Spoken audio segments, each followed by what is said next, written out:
Greetings travelers, I'm Gav. Last Epoch has some of the most innovative systems in the entire ARPG genre. It strikes a rare balance, respecting your time while still delivering those dopamine-fueled moments and hard-earned chase rewards. From their deep and deterministic crafting systems, to trade factions that offer both an auction house and player-driven economy with the Merchants Guild, as well as a rich solo self-found journey through the Circle of Fortune. And that's just scratching the surface. With Season 2 finally upon us, 11th Hour Games is doubling down on innovation. They're not just keeping up with their competition, they're carving out a spot of their own among the top of the ARPGs in the space, and going toe-to-toe with much larger studios. Two words come to mind when I think about Last Epoch's upcoming patch: quality of life and player agency.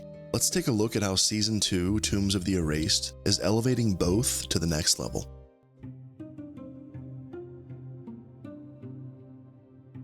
I won't be able to fit in all of the upcoming systems and features in this video, but I'll list the ones that stood out to me as a veteran player with nearly 900 hours invested into this amazing game. Starting off the quality of life section with a change that hasn't been talked about too much, but one that I think everyone can get excited about: the on-death loot vacuum. Within the Monolith of Fate, death used to mean sacrificing all the precious loot surrounding your corpse, even if it was a red ring of Adleria, leading to some really frustrating moments. This is no longer the case. In patch 1.2, any loot that you can see on your screen when you die will now be carried with you to the Monolith Hub. I'm particularly excited about this one as I tend to try tackling content that my character isn't fully equipped to handle. I've lost some really good items after getting stomped in high corruption. In Season 2, EHG has also made some fantastic inventory and storage changes. Shards, glyphs, and keys all used to be collected in our inventory and cluttering it up. We'd send the crafting materials off to our crafting inventory by clicking the transfer button. Keys manually had to be transferred over to our stash and could sometimes take up an entire stash tab on their own. It will now be possible to save a ton of clicks by having all of these things automatically stored on pickup. Crafting materials will be sent to the respectful menu. Keys will be placed in a new tab within our inventory that's dedicated to key storage. And with the new addition of Woven Echoes in Season 2, they went ahead and made sure that we had plenty of storage space for those too. If you enjoyed wrist pain, you can untoggle this auto-sorting feature in the menu options, but my wrist is extremely thankful to avoid all of those extra clicks and sorting. Now let's go over some of the amazing dungeon changes that EHG is making. You can now respawn in the same dungeon instance where you died at the cost of another dungeon key. If you died to the boss, it'll respawn you outside of the boss encounter room. This is a huge quality of life feature and a massive time saver compared to completely starting the run over. But that's not all.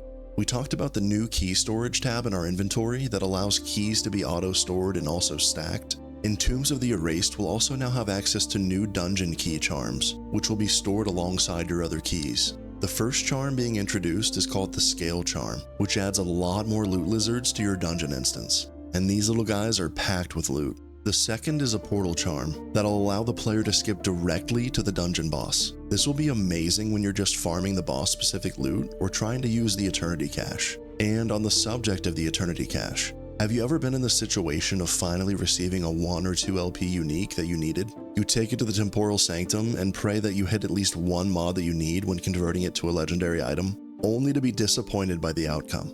Well, now you don't have to fully pray to the RNG gods. With every Eternity Cache craft that we perform in Season 2, we'll be able to pick one affix from our exalted item that we want to stick on the unique item. This is absolutely huge and removes a lot of frustration when luck doesn't go your way. If the unique has more than 1 LP, the remaining affixes it takes from the exalted item will still be random. But EHG recognized an extreme pain point for players with this endgame grind, and they did something about it. This feature is only available on Tier 2 dungeon difficulty or above. And if you still want to tempt fate and remove determinism like before, they've left that option in as well. I really like how with all of these new quality of life features, they still provide a means to revert them if you so choose. The last feature that we'll talk about in this section is regarding alternate characters. I'm somewhat of an altaholic myself, and I really like to try different things out during a season. Clearing every normal monolith to reach empowered on our main character still meant going through all of the normal monos on our alts. Grinding back through the monolith system after crushing the campaign on an alt that's armed to the teeth just felt bad.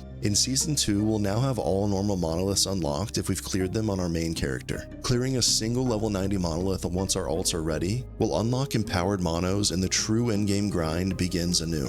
All in all, I've gotta say, I'm downright impressed by the amount of quality of life and time-saving changes that EHG has made with Tombs of the Erased.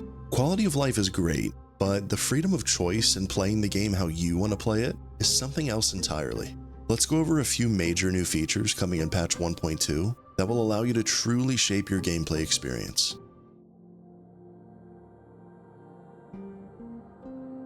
First up, let's talk about a feature that I personally never thought we'd see in Last Epoch: Mastery Respecialization.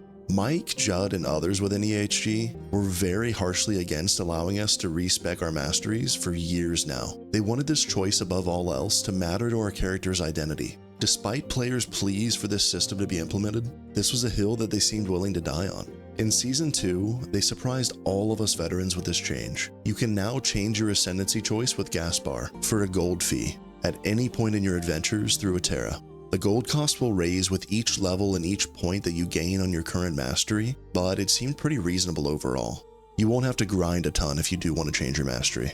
This new feature is a large step forward towards replayability, with the choice of how your adventure will continue being entirely in your hands. Next, let's talk about a feature that really hits close to home for me personally. As an MMO enjoyer for over 2 decades now, playing EverQuest and Star Wars Galaxies at age 12, moving on to WoW in my teens, and every MMO and quote-unquote WoW killer in between, WASD is my comfort zone for my hand on the keyboard, with my pinky resting on the left shift and my thumb on the spacebar. That's my default hand position at all times, even when I'm at work. After playing over 800 hours of Path of Exile these past few months, I didn't think I could go back to using click to move. The fine folks over at EHG did some initial testing with WASD and thought that it felt really good out of the box. So with a few tweaks, they added it in. WASD movement is still in an experimental beta period and they're looking for feedback, but I couldn't be happier that it finally made its way into Last Epoch. What do you think you'll be using in Season 2? WASD or click to move?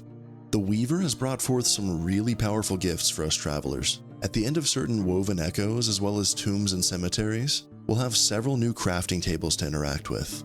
All of these will utilize the new currency that we'll be collecting through our adventures called Memory Amber.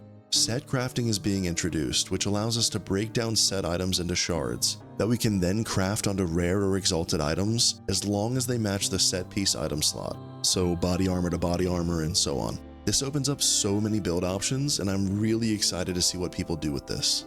There's also new idol crafting for class idols, which basically enchants your idols with up to 2 new class-specific affixes. You can re-roll these so you don't need to go and farm that perfect class idol again if you miss. Just re-enchant it until you get what you want or run out of memory amber. The final new crafting option that really caught my attention was the attribute swapper. This will allow you to swap an item's attribute roll into your desired attribute. The affix will keep its tier and does not allow for vitality swaps, since vitality can roll on just about every item. This opens up so many new possibilities on class-specific items and for the creation of some really wacky builds, which I'm personally stoked for. I can't remember what build I was trying to make, but in Season 1 I wanted intelligence on my rogue and it was nearly impossible to find. I also like the fact that the attribute that it swaps to is completely your choice, not RNG. It's actually so good. Last but certainly not least for player agency is the introduction of the new Weaver tree. As we make progress with the Woven faction, we'll unlock points to spend on this tree. The nodes within allow for us to make huge choices towards our desired endgame experience. Things like removing arena echoes entirely, or if you want to farm the Shade of Orbis for loot, you can remove the corruption aspect of completing that fight. And if you're a real badass, you can make the Shade of Orbis randomly appear in your monoliths and fight him there. There's so many options within the Weaver tree, and I'd have to make an entirely separate video to go over them all. Luckily, several of my fellow content creators have already done so. I highly recommend checking them out. The amount of player agency that's been baked into this patch and the core game of Last Epoch is absolutely unreal. The choice is truly yours. What features have you the most excited for this patch?